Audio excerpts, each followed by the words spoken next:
ध्यान दो, कहाँ तक पढ़े थे मुझे ये बताओ।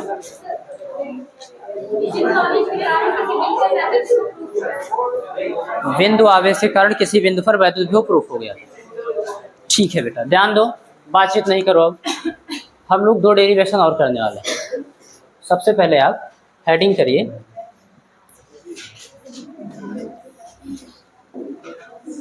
लिखेंगे इलेक्ट्रिक पोटेंशियल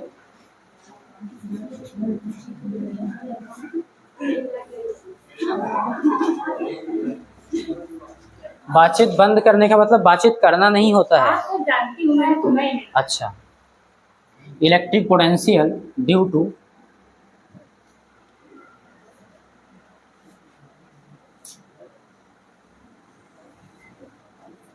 एंड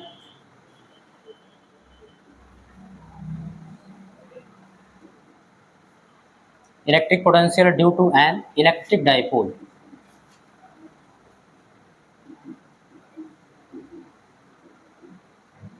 ये आप हेडिंग करिए। मीन्स वैद्युत द्विध्रुव के कारण वैद्युत विभव, ये आपको ज्ञात करना है बेटा।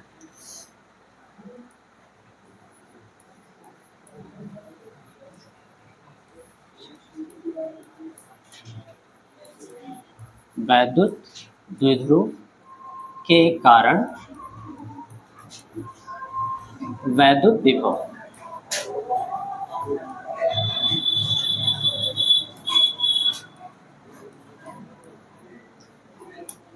ठीक है, अब वैद्युत द्विध्रुव के कारण वैद्युत विभव हम तभी जान सकते हैं या तभी याद कर सकते हैं जब हमको वैद्युत विभव वैद्युत द्विध्रुव के बारे में बढ़िया से पता हो। बात समझ में आ रही है? और किसी बिंदु आवेश के कारण किसी बिंदु पर वैद्युत विभव का फार्मूला पता हो। तो वैद्युत द्विध्रुव भी आप जान रखे हो, पहले से पता है आपको, और किसी बिंदु आवेश के कारण किसी बिंदु पर वैद्युत विभव भी निकालना आप जानते हो, क्योंकि उसका फार्मूला आपको पता है। तो मैं आपसे पूछ रहा हूँ, वैद्युत द्विध्रुव बताओ क्या होता है?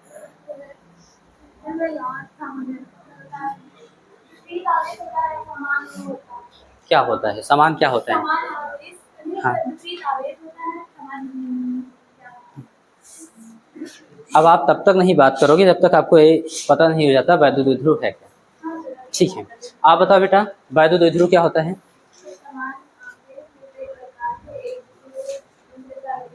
हाँ, ये एक सिस्टम होता है, एक निकाय होता है ना, जिसमें 2 समान परिमाण के आवेश होते हैं किंतु विपरीत प्रकार के होते हैं और एक दूसरे से कुछ दूरी पर स्थित होते हैं।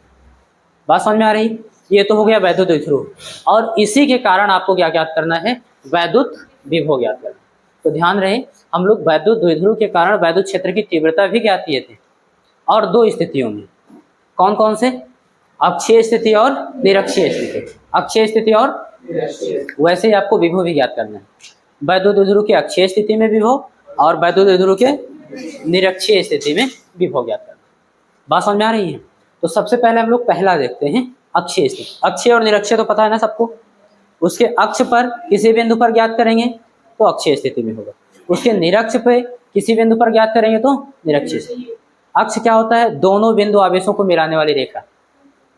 उस रेखा के किसी बिंदु पर आप ज्ञात करें वो अक्ष पर होगा, और दोनों जो आवेश रखे हैं उनको मिलाने वाली जो रेखा है उसको अक्ष बोलते हैं ना। तो अक्ष के लंबवत ऐसी रेखा जो द्विध्रुव को 2 भागों में बांट रही है, जिसको हम बोलते हैं लंबार्धक रेखा। क्या बोलते हैं? द्विध्रुव पर लंब भी हो और उसका अर्धक कर रही हो, उस रेखा को हम लोग निरक्षीय रेखा बोलते हैं। तो उसके किसी बिंदु पर ज्ञात करेंगे वो निरक्षीय स्थिति में होगा। ठीक है, तो आप क्या करिए, सबसे पहले हेडिंग कर लीजिए यहाँ पर। फर्स्ट, क्या इन एक्सियल पोजीशन, इन एक्सियल पोजीशन मीन्स अक्षीय स्थिति में। अक्षीय स्थिति में। अच्छा, इसको एक दूसरे नाम से जानते हैं, बताओ। इंडान पोजीशन। इंडान पोजीशन, अनुदैर्ध्य भी बोलते हैं ना, लंबाई के अनुदिश होता है इसलिए अनुदैर्ध्य। और निरक्षीय को क्या बोलते हैं? अनुप्रस्थ। क्यों? क्योंकि लंबाई के लंबवत दिशा की। ठीक है, तो इन एक्सियल पोजीशन का मतलब क्या हुआ? अक्षीय स्थिति में। लिख सकते हो क्या? अक्षीय अक्षीय स्थिति में। हेडिंग कर लिए, लिख लिए।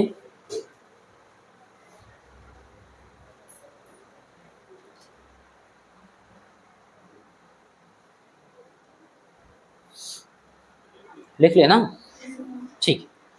अब ध्यान दीजिए, सबसे पहले आपने लिखा है द्विध्रुव के कारण, द्विध्रुव के कारण वैद्युत विभव ज्ञात करने वाले हो, तो आपके पास एक इलेक्ट्रिक डाइपोल होना चाहिए, यानी कि द्विध्रुव होना चाहिए। हम लोग सपोज कर लेंगे ये हमारे पास एक डाइपोल है, मीन्स द्विध्रुव है, ठीक है। चलो, और द्विध्रुव को मिलाने वाली जो लाइन होती है, द्विध्रुव के आवेशों को जो मिलाने वाली रेखा होती है, ये द्विध्रुव की अक्ष कही जाती है। द्विध्रुव की, ये आपके द्विध्रुव का अक्ष हो गया। बात समझ में आ रही है? अगर ये द्विध्रुव है, ध्यान देना, अगर ये द्विध्रुव है तो इस पर दो समान परिमाण के आवेश होंगे, दोनों की बराबर वैल्यू होगी ना। लिख दीजिए, ये द्विध्रुव है, इसलिए अगर मैं मानूं कि इस पर Q आवेश है, इस पर कितना Q आवेश, तो इस पर भी Q आवेश होगा, परंतु विपरीत प्रकार के होंगे। अगर मैं कहूं कि ये माइनस है तो ये प्लस, और एक दूसरे से 2l दूरी पर स्थित है, यानी इनके बीच की दूरी कितनी है? 2l है। अगर हमको इनका मिड पॉइंट पता हो कि मध्य बिंदु ये है, तो पूरी दूरी कितनी थी बेटा? 2l। तो मध्य बिंदु क्या करेगा? द्विध्रुव को दो बराबर भागों में बांटेगा, यानी यहाँ से यहाँ तक की दूरी l और यहाँ से यहाँ तक की भी दूरी l। ऐसा हम लोग यहाँ पे बना देंगे। यहाँ से यहाँ तक की डिस्टेंस कितनी है? 2l।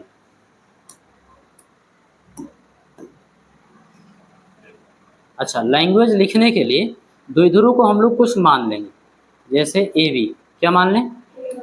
मान लें द्विध्रुव A और B था, इसका मध्यबिंदु O था, इसका मध्यबिंदु O था। ओके,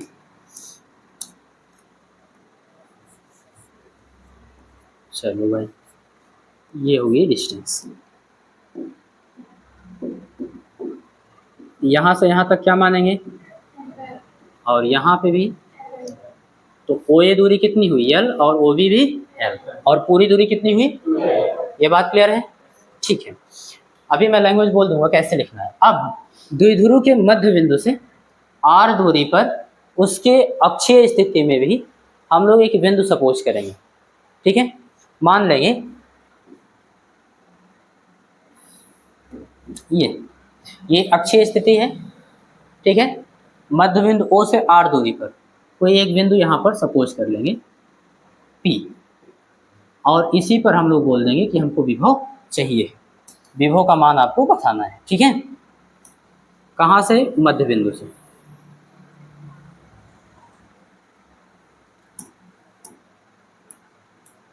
फिगर पूरा का पूरा उसी तरीके से है ना जैसे आप ज्ञात कर रहे थे वैद्युत क्षेत्र की तीव्रता, वहां पे भी तो यही फिगर बनाए थे। चलो, कितना मान लेंगे? तो R मान लेंगे। अब ध्यान देना, लैंग्वेज क्या लिखना होगा आपको। आप लिखेंगे, माना एक वैद्युत द्विध्रुव AB है जिस पर क्रमशः -Q और +Q आवेश किसी ऐसे माध्यम में जिसका परावैद्युतांक K है, एक दूसरे से 2l दूरी पर स्थित। बात समझ में आ रही है? माना इनके मध्य बिंदु O से R दूरी पर इसके अक्षीय स्थिति में ही एक बिंदु P है जिस पर वैद्युत विभव ज्ञात करना, जिस पर वैद्युत विभव ज्ञात। बस इतना ही लिख के कैलकुलेशन करना स्टार्ट करना। बात समझ में आ रही है? कुछ नहीं करना है, जो आपने बनाया है वही लिख देना। जैसे आप 10th में रचना करते थे, आपने सबसे पहले वैद्युत द्विध्रुव AB ही तो लिया, आप बोल देंगे माना एक वैद्युत द्विध्रुव AB जिस पर क्रमशः -Q और +Q आवेश एक दूसरे से 2l दूरी पर किसी ऐसे माध्यम में स्थित है जिसका परावैद्युतांक कैपिटल K। यहाँ तक बात खत्म। उसके बाद मध्य बिंदु आपने O लिया है, तो बोल देंगे द्विध्रुव के मध्य बिंदु O से R दूरी पर इसके अक्षीय स्थिति में ही, कहाँ पर? इसके अक्षीय स्थिति में ही एक बिंदु P है जिस पर हमको वैद्युत विभव की गणना करनी है, यानी ज्ञात करना है। बात समझ में आ गई? तो ये हो जाएगा आपका लैंग्वेज। अब हम लोग गणना करना स्टार्ट करते हैं कि कितना आएगा। कैलकुलेशन देखना आप लोग। फिगर तो पूरा समझ में आ गया ना? कोई दिक्कत तो नहीं फिगर में? बोलिए। ठीक है, कैलकुलेशन क्या करना है? अब बिंदु P पर आपको द्विध्रुव के कारण विभव ज्ञात करना है। तो आप जानते हो द्विध्रुव में दो आवेश हैं, -q और +q। तो दोनों आवेशों के कारण हम बिंदु P पर क्या करेंगे? वैद्युत विभव ज्ञात करेंगे। किसी एक को V1 मान लेंगे और दूसरे को V2 मान लेंगे। ठीक है, फिर कुल वैद्युत विभव आपको बताना होगा। उसके लिए देखो हम लोग क्या करेंगे, अभी लिखेंगे। सबसे पहले +q के कारण ज्ञात करो बिंदु P पर। तो लैंग्वेज लिखेंगे हम लोग +q आवेश के कारण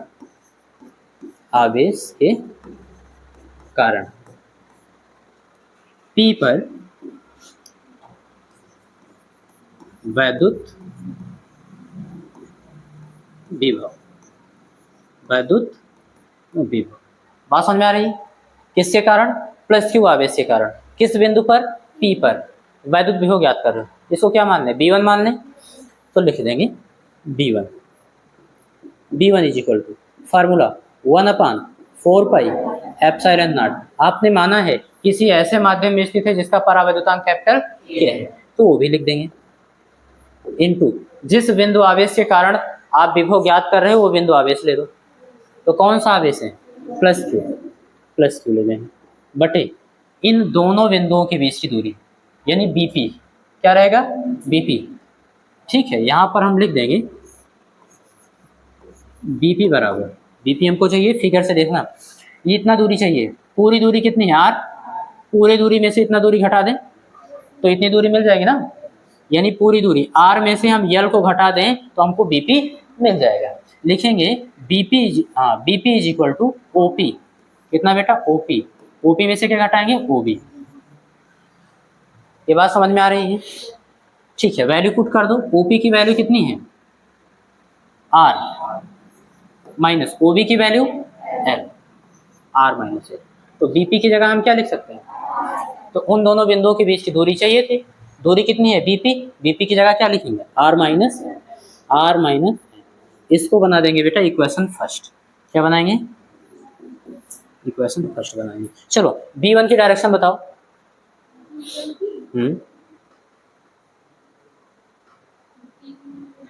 आप बताओ। इधर की ओर है ना? Good girl. ये हो जाएगा B1 की डायरेक्शन। लवलेस बताओ सही है गलत है? सही है? मुझे तो लग रहा है गलत है, इसीलिए मैंने आपसे पूछा। शैलेश बताओ। सही लग रहा है? मुझे क्यों गलत लग रहा है अगर सबको सही लग रहा है तो? आप बताओ। आप बता दो। नहीं पता? कौन बताएगा कि ये डायरेक्शन गलत है? उसको प्रूफ करना पड़ेगा। सही है? क्यों? तुम नहीं पढ़ती हो? तो सही है कि गलत है? और समझ में क्यों आएगा? पहला सुवन कुलाम क्यों रखोगी? पहली बात तो आपको सोचना चाहिए कि विभव मैंने लिखवाया है अदिश राशि है। सबसे पहले तो मैंने लिखवाया है कि वैद्युत विभव एक अदिश राशि है, तो यहाँ दिशा का कोई कॉन्सेप्ट ही नहीं होना चाहिए। फिर इधर की ओर उधर की ओर सही है गलत है, कोई डायरेक्शन नहीं होगा, है ना? बात समझ में आ रही है? विभव की कोई दिशा नहीं होगी, ये अदिश राशि। कंसंट्रेट होके बैठते। ठीक है, चलो अब देखिए। और आपको नहीं समझ में आ रहा था तो यही कारण था नहीं समझ में, क्योंकि मैंने इसका डायरेक्शन ज्ञात करना बताया ही नहीं। मैंने वैद्युत क्षेत्र की तीव्रता E और EF यानी बल का। ठीक है, चलो भैया, तो +q के कारण आपने ज्ञात कर लिया बिंदु P पर वैद्युत विभव इतना होगा। अब -q के कारण बिंदु P पर वैद्युत विभव ज्ञात करो। तो लिखेंगे लैंग्वेज में -q के कारण P पर वैद्युत विभव, P पर वैद्युत विभव। एक बार आप डेरिवेशन करना सीख जाओ कॉन्सेप्ट सहित, फिर आपको रटने की जरूरत नहीं होगी। एग्जाम में पूछता है डायरेक्ट करो, जैसे मैं कर रहा हूँ आप करोगे, आपको रट जाएगा। क्योंकि आपको लगेगा ना, जहाँ गलती होगी तुरंत आपको पता चलेगा कि यहाँ गलत हो रहा है। सारे कॉन्सेप्ट आपको पता है, ठीक है ना। तो इसलिए कोशिश किया करो कि समझ जाओ, ये नहीं कि कॉपी में नोट कर ले। इसको क्या मान लिया जाए, b2। चलो b2 is equal to, formula तो वही 1/4 पाई एप्सिलॉन नॉट कैपिटल के। अब जिस बिंदु आवेश के कारण ज्ञात कर रहे हैं वो बिंदु आवेश, तो किस बिंदु आवेश के कारण, यहाँ माइनस क्यू हम लोग लिखेंगे। बात समझ में आ रही है, यहाँ पे माइनस क्यू हम लोग लिखेंगे। यहाँ माइनस का मतलब डायरेक्शन से नहीं होगा, क्योंकि ये क्या है, अदिश राशि है, ठीक है ना। हाँ तो माइनस आएगा तो माइनस भी लिखेंगे, और बटे उन दोनों बिंदुओं के बीच की दूरी यानी कि एपी। क्या चाहिए आपको, एपी चाहिए। चलो एपी यहाँ से हम लोग फाइंड आउट कर लेते हैं। एपी इज इक्वल टू, हमको ये पूरी दूरी चाहिए। अच्छा ओपी आपको पता है आर है, ओपी में अगर हम ओए जोड़ दें तो पूरी दूरी मिल जाएगी ना। तो लिख देंगे AP is equal to OP plus OA. ये देखो ओपी और प्लस ओए, कुल मिला के आपको एपी मिल जाएगा। ओपी की वैल्यू कितनी बेटा, आर, प्लस ओए की वैल्यू कितनी है, तो एपी की जगह हम क्या लिख सकते हैं, तो यहाँ पर लिख देंगे आर प्लस, और इसको बना लेंगे इक्वेशन सेकेंड। ये फर्स्ट था और ये सेकेंड। यहाँ तक बताओ बात समझ में आ रही है, ये और आसान है, डायरेक्शन कुछ है ही नहीं इसमें। चलो अब आपने बिंदु P पर दोनों वैद्युत विभव ज्ञात कर लिए, B1 और B2। आपसे पूछा है कुल वैद्युत विभव बताओ मुझे किस द्विध्रुव के कारण कितना होगा यहाँ पर, ठीक है ना। तो हम करेंगे क्या, कुल का मतलब जोड़ दो, कुल का मतलब, अब चूंकि ये अदिश राशि है तो अदिशों को आप कैसे जोड़ते हो, कैसे जोड़ते हो, साधारण बीजगणितीय नियम से, है ना, जो आप पहली दूसरी तीसरी चौथी से करते आ रहे हो, तो उसी से आप जोड़ो। लिखेंगे बेटा, क्या लिखेंगे, चूंकि वैद्युत विभव एक अदिश राशि है, एक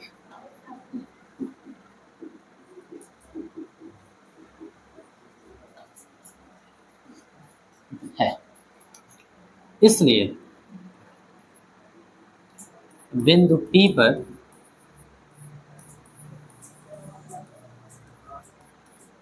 परिणामी विभव यानी कि कुल विभव, रिजल्टेंट पोटेंशियल कितना होगा बिंदु P पर, वो उसको हम लोग क्या मान लें, B मान लें। तो लिखेंगे यहाँ पर V is equal to B1 plus B2। अदिश में अगर कोई कह रहा है कुल का मतलब जोड़ दो, बात समझ में आ रही है, और कैसे, चिन्ह सहित जोड़ देना है, ठीक है ना। तो वैल्यू पुट कर देंगे, B1 की और B2 की वैल्यू इक्वेशन फर्स्ट और सेकंड से वहां पुट करेंगे।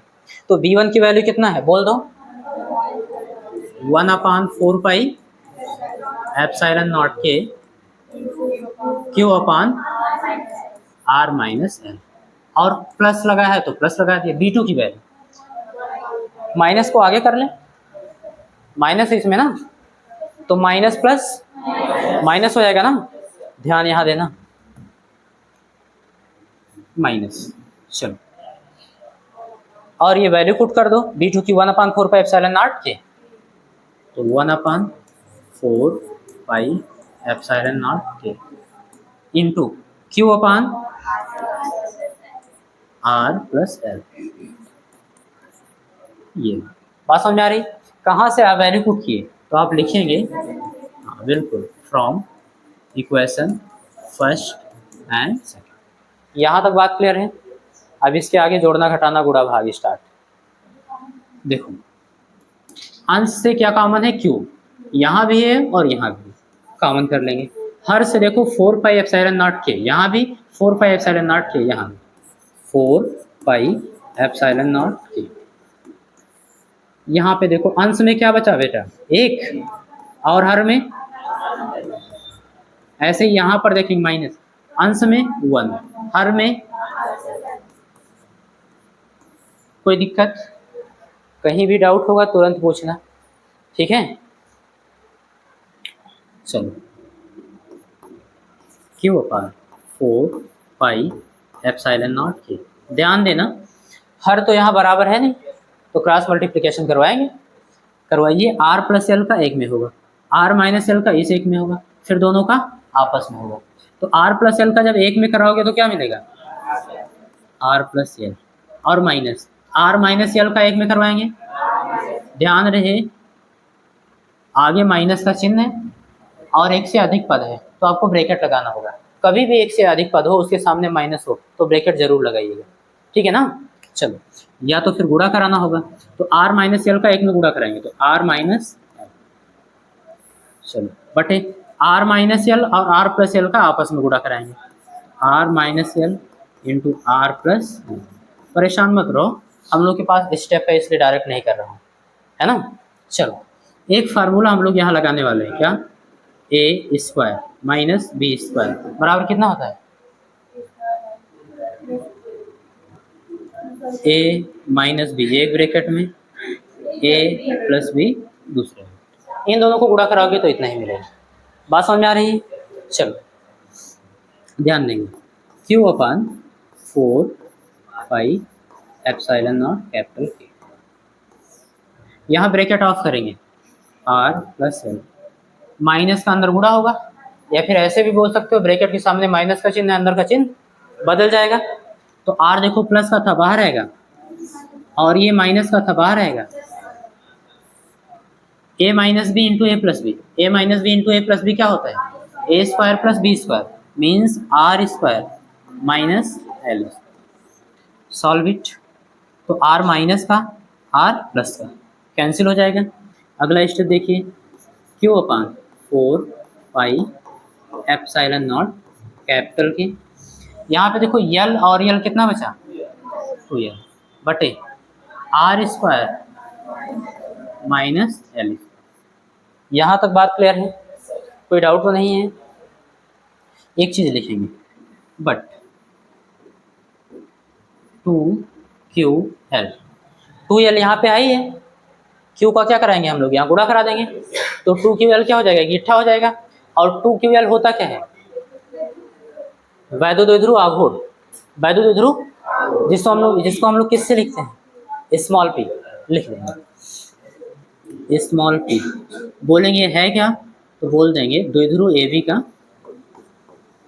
द्विध्रुव AB का आघूर्ण, द्विध्रुव AB का आघूर्ण। देखो कैसे, आघूर्ण का कांसेप्ट क्या है, कोई दोनों आवेशों में से कोई एक आवेश ले लेंगे, तो यहाँ पे भी Q है और यहाँ पे भी Q, दोनों ही बराबर हैं, एक आवेश ले लेंगे, गुणे उनके बीच की दूरी ले लेंगे, कितना है यल और यल 2l, यही क्या है, द्विध्रुव आघूर्ण। तो 2q आगे लिख लेंगे कांस्टेंट को, और q और यल, देखो 2ql हो गया। बात समझ में आ रही है, तो इसलिए मैंने लिखा है कि ये द्विध्रुव का क्या होगा, आघूर्ण होगा। अगला स्टेप देखिए आप, q को हम यहाँ लाएंगे, यहाँ एक बचेगा, ठीक है ना। ओके, अगले स्टेप में हम लोग लिखेंगे v is equal to 1/4 pi epsilon naught के। हाँ, 2l पहले से था, q यहाँ से ले गए तो 2ql upon r square minus l. यहाँ तक बात क्लियर है। अच्छा, 1/4 पाई एप्सिलॉन नॉट कैपिटल के, अभी आपने लिखा है 2ql की जगह हम लिख सकते हैं स्मॉल p। यहाँ तक बताओ एकदम क्लियर है, कोई डाउट तो नहीं है, ठीक है। एक कंडीशन लेंगे, यदि if L is less than, बात समझ में आ रही, अगर L क्या हो, R की तुलना में बहुत छोटा, इसका मतलब यही है कि आपका वैद्युत द्विध्रुव क्या है, बहुत छोटा है। और जब वैद्युत द्विध्रुव बहुत छोटा है तो L क्या है, उसकी लंबाई का भी आधा है, उसकी लंबाई का भी, तो L और छोटा हो जाएगा। और R क्या है, ये दूरी है, तो इसकी तुलना में L क्या हो जाएगा, बहुत छोटा हो जाएगा। और अगर ऐसा है तो हम लोग लिख सकते हैं देन तब L स्क्वायर R स्क्वायर की तुलना में नगण्य होगा। ये कॉन्सेप्ट आप सभी समझ चुके हो ना। जो बच्चे नए हैं वो ध्यान देंगे। आप R और L की कोई ऐसी वैल्यू मान लो जिसमें यल बहुत छोटा हो और आर क्या हो, बहुत बड़ा हो। जैसे मैं आपको समझाता हूँ, आर की वैल्यू, और हमेशा वैल्यू लेना कैसे, 1 और 0 के फॉर्म में, उसका कैलकुलेशन आसान होता है ना, वो आपको जल्दी समझ में आता है। आर की वैल्यू मान लो मैं 10 ले रहा हूँ, और एल की वैल्यू आप सपोज कर लो 0.2 या 0.1, ऐसे कुछ भी मान लो, 0.1, ये हो गई। अब 10 की तुलना में 0.1 क्या है, बहुत कम है, छोटा है, ठीक है। अगर मैं इन दोनों का वर्ग कराऊं तो आर स्क्वायर 10 का भी वर्ग होगा, 10 दो हम 100, यानी आर देखो 10 था, इसकी तुलना में बड़ा था, वर्ग कराए तो और बड़ा हो गया। अच्छा, जो छोटी वैल्यू है एल, इसका वर्ग कराइए तो 0.1 का आप वर्ग कराओगे तो 0.01, ऐसे तो आएगा। आप क्या करोगे, 0.1 का 0.1 में गुणा कराओगे तो 1 ही आएगा, और 2 अंक के बाद दशमलव आपको लगाना होगा तो 1 और ऐसे आएगा, ठीक है। अब आप देख पा रहे हो कि इससे बड़ा तो यही वैल्यू थी, 0.1 वैल्यू बड़ी, यानी दशमलव वाली संख्याओं का जब हम वर्ग कराए तो और भी छोटी हो गई, तो आर तो और बड़ा हो जा रहा है, और यल छोटा था और जब वर्ग कराए तो और भी छोटा हो गया। यानी कि 100 की तुलना में 0.1 क्या है, हम कह सकते हैं ना के बराबर है, हम इसको छोड़ सकते हैं। बात समझ में आ रही है, इसीलिए इसको नगण्य माना गया। तो यल तो पहले ही आर से छोटा था, आपने कैलकुलेशन में किया क्या है, आर स्क्वायर और यल स्क्वायर दोनों का वर्ग किया है, तो आर स्क्वायर तो और बड़ा हो गया होगा, और यल स्क्वायर बहुत छोटा हो गया, यानी आर स्क्वायर की तुलना में यल स्क्वायर तो नगण्य ही हो गया होगा, यानी हम अपने कैलकुलेशन को आसान करने के लिए इसको छोड़ सकते हैं, ठीक है। चलो छोड़ रहे हैं, तो लिखेंगे ना v, अब v is equal to 1/4 pi epsilon naught capital K into p upon, भैया एल स्क्वायर तो लगभग 0 के बराबर हो गया ना, उसको छोड़ दिए तो बचा क्या, आर स्क्वायर। ये फार्मूला होगा अक्षीय स्थिति में किसी बिंदु पर वैद्युत विभव, ठीक है।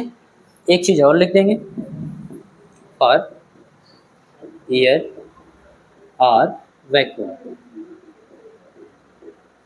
निर्वात अथवा वायु के लिए k is equal to 1, capital K जो है उसकी वैल्यू कितना होगा, 1 होगा। वैल्यू पुट कर दो इसमें, नहीं बातचीत नहीं, v is equal to 1/4 pi epsilon, capital K की जगह 1 रखोगे, गुणा कराओगे इतना ही बचेगा, ठीक है ना, okay, into p upon, derivation complete. समझ में आया कि नहीं, कोई ऐसा स्टेप जो आपको परेशान कर रहा हो, हाँ है पीछे की इसी में, चलो बता बेटा कौन सा स्टेप, नहीं मैंने तो डिस्टेंस आपको बता दी है कि इसके मध्य बिंदु से आर दूरी, अनंत होता तो हम बता ही नहीं पाते ना। बात समझ में आ रही है, तो एकदम क्लियर है। और कोई बात सोच लो, कल भी पूछ सकते हो, ठीक है, आज पूछोगे तो ज़्यादा बढ़िया। आप लोग कोशिश किया करिए, जैसे जैसे मैं पढ़ा रहा हूँ उसी स्टेप में पूछ लो कि यहाँ दिक्कत है, तो आपको ज़्यादा समझ में आएगा।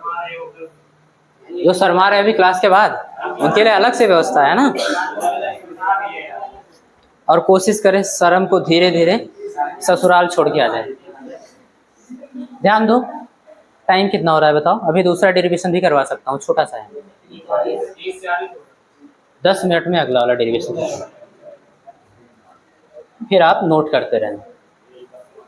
चलो बेटा, हम लोग वैद्युत द्विध्रुव के कारण वैद्युत विभव ज्ञात कर रहे थे, तो वैद्युत द्विध्रुव के कारण उसके अक्षीय स्थिति में तो आपने ज्ञात कर लिया, 1/4 पाई एप्सिलॉन नॉट के क्यू अपान नहीं p upon r square, p upon r square, ये हो गया। बात समझ में आ रही। अब उसके निरक्षीय स्थिति में देख लेते हैं कि वैद्युत विभव कितना होगा, तो आप लोग उसके बाद सेकंड हेडिंग करेंगे,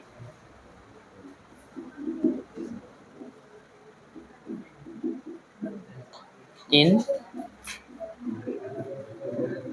इक्वेटोरियल पोजीशन, इसको ब्रॉड साइड ऑन पोजीशन भी बोलते हैं बेटा, है ना, अनुप्रस्थ स्थिति भी बोलते हैं, निरक्षीय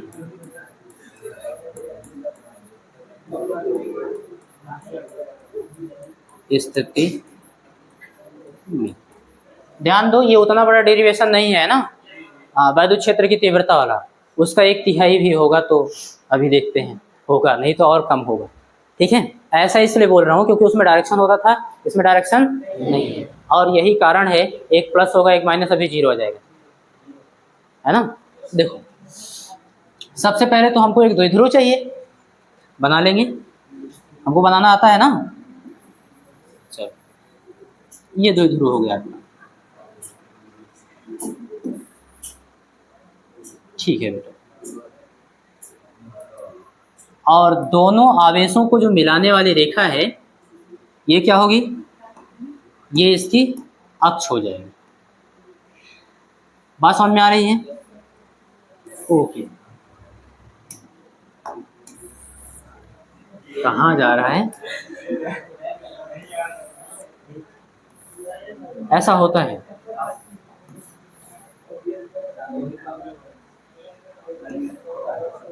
ध्यान से देखना, अगर ये द्विध्रुव है तो इस पर समान परिमाण के आवेश स्थित होंगे, किंतु विपरीत प्रकार के, एक माइनस होगा और एक प्लस होगा। इन दोनों के बीच की दूरी 2l हम लोग सपोज करते हैं कैलकुलेशन आसान करने के लिए। तो अगर मध्य बिंदु पता हो आपको कि मध्य बिंदु ये है, मध्य बिंदु ये मान ले रहे हैं तो होगा ही, है ना। द्विध्रुव को हम लोग सपोज कर लेंगे कि ये ए बी है, क्या है, ए बी एक वैद्युत द्विध्रुव था जिसका मध्य बिंदु कितना है, तो पूरी दूरी 2l थी, तो आधी दूरी कितनी होगी, l होगी। चलो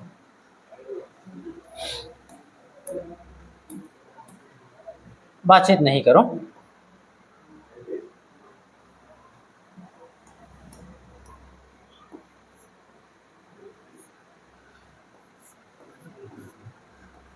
ये हो गया।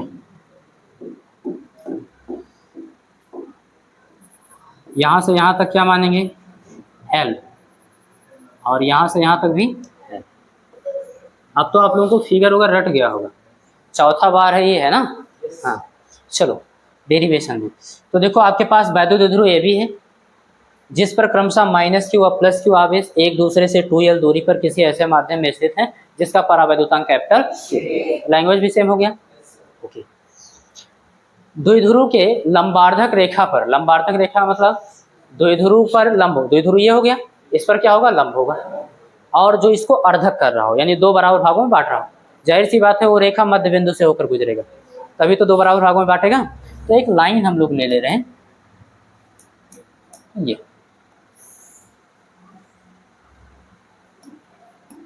ये कौन सी रेखा है, तो बोलेंगे लंबार्धक रेखा, और इसी को क्या बोलते हैं बेटा, निरक्षीय रेखा, इक्वेटोरियल लाइन।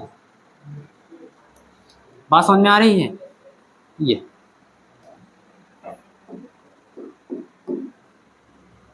अब आप देखिए कि ये इसके साथ कितना एंगल बना रहा है, और ये भी हो गया, ये लंबार्धक रेखा हो गया। लैंग्वेज में क्या बोलेंगे, द्विध्रुव के लंबार्धक रेखा पर उसके मध्य बिंदु O से r दूरी पर एक बिंदु P है।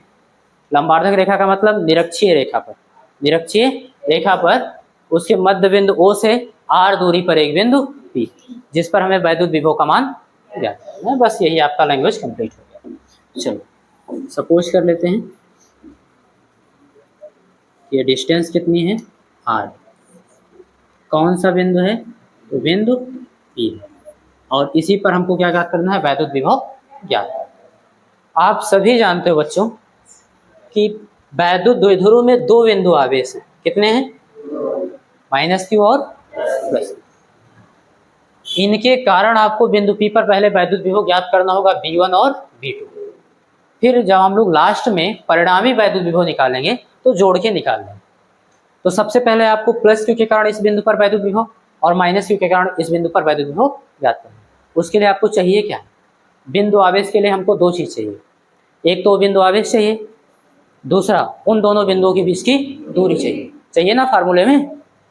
तो यहाँ पर देखो बिंदु आवेश तो पता है, लेकिन इन दोनों बिंदुओं के बीच की दूरी आपको निकालनी, ठीक है। उसके लिए आप समझिए कि हम लोग क्या कर सकते हैं।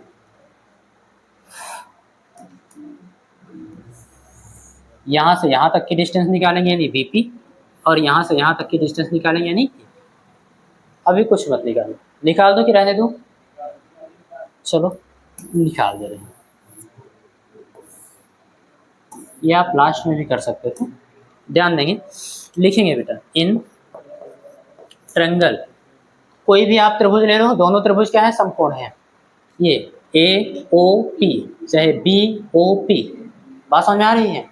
तो अगर आपको ए पी चाहिए तो आप ले लो ए ओ पी, देखेंगे in triangle A O P, इस त्रिभुज है। पाइथागोरस थ्योरी लगा दो, 90 डिग्री के सामने की भुजा कर्ण, और यही सबसे बड़ी भुजा होती। बात समझ में आ रही है। पाइथागोरस ने क्या कहा, किसी भी समकोण त्रिभुज की किसी बड़ी भुजा का वर्ग शेष दो छोटी भुजाओं के वर्गों के योगफल के बराबर होता है। तो आप एक बड़ी भुजा का वर्ग कर दीजिए, यही एपी का वर्ग कर दीजिए, बाकी दो छोटी भुजाएं दिख रही हैं आपको, ओपी और ओए, ओपी और OA, इनका वर्ग करके जोड़ दीजिएगा, बराबर होंगे। तो कर्ण का वर्ग यानी एपी का वर्ग लिखेंगे, ए पी स्क्वायर बराबर शेष दो छोटी भुजाओं का वर्गों का योगफल। तो छोटी भुजा एक ओपी हो गया, इसका वर्ग कर लो ओपी स्क्वायर, और एक ओए हो गया, इसका वर्ग कर लो, और इन दोनों को जोड़ लो, इसी के बराबर होगा, ठीक है। ओए की वैल्यू कितनी है, एल, बहुत आराम कर रहे थे। ओपी, ओपी की वैल्यू कितना बेटा, आर, आर का स्क्वायर प्लस ओए की वैल्यू एल, एल का स्क्वायर। ये किसकी वैल्यू थी, एपी स्क्वायर की। हमको चाहिए क्या, एपी चाहिए ना, तो इसलिए एपी इज इक्वल टू वर्गमूल ले लेंगे दोनों पक्षों का, है ना। चलो under root are square plus आ गया, एपी की वैल्यू मिल गई आपको, कितना है, under root are square plus.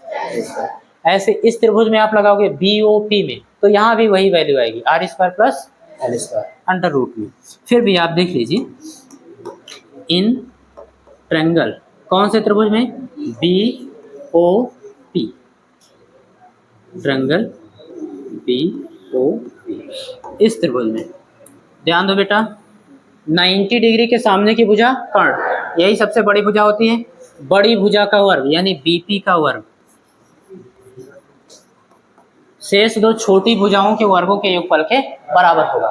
तो शेष दो छोटी भुजा एक ओपी है और ओबी है, तो ओपी का वर्ग कराएंगे और ओबी का वर्ग कराएंगे, और इन दोनों को जोड़ देंगे, ये बराबर हो जाएगा। वैल्यू पुट कर देंगे, तो ओपी की वैल्यू कितनी है, आर, ओबी की वैल्यू एल स्क्वायर, ये क्या था, बीपी स्क्वायर। हमको बीपी चाहिए, बीपी की वैल्यू बताओ आप, बीपी की वैल्यू, ठीक है, इसलिए BP is equal to under root are square plus l square. यहाँ तक बात क्लियर है। आप देख पा रहे हो एपी बीपी बराबर है, दोनों बराबर है ना, तो इसको हम ऐसा लिख दें, बिल्कुल वही जो आप सोच रहे हो वही करूँगा। स्पष्ट है,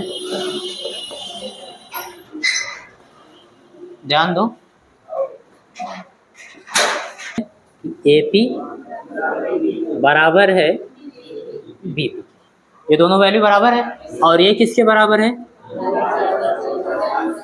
आर स्क्वायर प्लस एल। ये इसको एक इक्वेशन बना दो, एक्स क्या बना दो, अभी ये काम होगा। अब देखो दोनों बिंदु आवेश के कारण P पर आपको विभव निकालना होगा। अब आप आराम से निकाल सकते हो, क्योंकि बिंदु आवेश भी पता है और दोनों बिंदुओं के बीच की दूरी भी पता है। लिखेंगे क्या, लैंग्वेज में लिखेंगे, पहले प्लस क्यू के कारण याद कर लो, प्लस क्यू के कारण P पर वैद्युत विभव। घबराओ मत, खत्म होने वाला है। V1 क्या मान लेंगे, और इज इक्वल टू फार्मूला क्या होता है 1/4πε0 कैपिटल। बिंदु आवेश, किस बिंदु आवेश के कारण याद कर रहे थे, प्लस क्यू, तो क्या ले लेंगे प्लस क्यू बटे उन दोनों बिंदुओं के बीच की दूरी, प्लस क्यू आवेश और पी के बीच की दूरी कितनी है, बीपी। वैल्यू मत पुट करो, केवल लिख दो बीपी। क्या लिख देंगे, आसान होगा, इसको कर दो फर्स्ट, ठीक है ओके। फिर लिखेंगे तथा माइनस क्यू के कारण पी पर वैद्युत विभव, वैद्युत विभव, इसको आप मान लेना B2। फार्मूला कैपिटल, वो बिंदु आवेश जिसके कारण आप याद कर रहे हो माइनस क्यू, है ना। माइनस को आप आगे लिख लो, क्यू को वहां लिख दो, तो यहां लिख देंगे माइनस और क्यू अपान उन दोनों बिंदुओं के बीच की दूरी AP। क्या लिखेंगे AP, और लिख देंगे सेकंड। दोनों बिंदु आवेश के कारण आप याद कर लिए, बिंदु P पर विभव, है ना। आपको परिणाम ही बताना है, कैसे बताएंगे, आपसे कुल विभव पूछा है, आपसे डायरेक्ट पूछा है कि वैद्युत द्विध्रुव के कारण उसके निरक्षीय स्थिति में कितना विभव आएगा। तो आपके पास दो विभव है, दोनों को क्या करोगे, जोड़ोगे। कौन से नियम से, साधारण बीजगणित के नियम से। क्यों, क्योंकि ये अदिश राशि, ठीक है ना, अदिश राशियों को जोड़ने का नियम आप लोग पहले से जानते हो। तो लिखेंगे चूंकि वैद्युत विभव, वैद्युत विभव अदिश राशि है,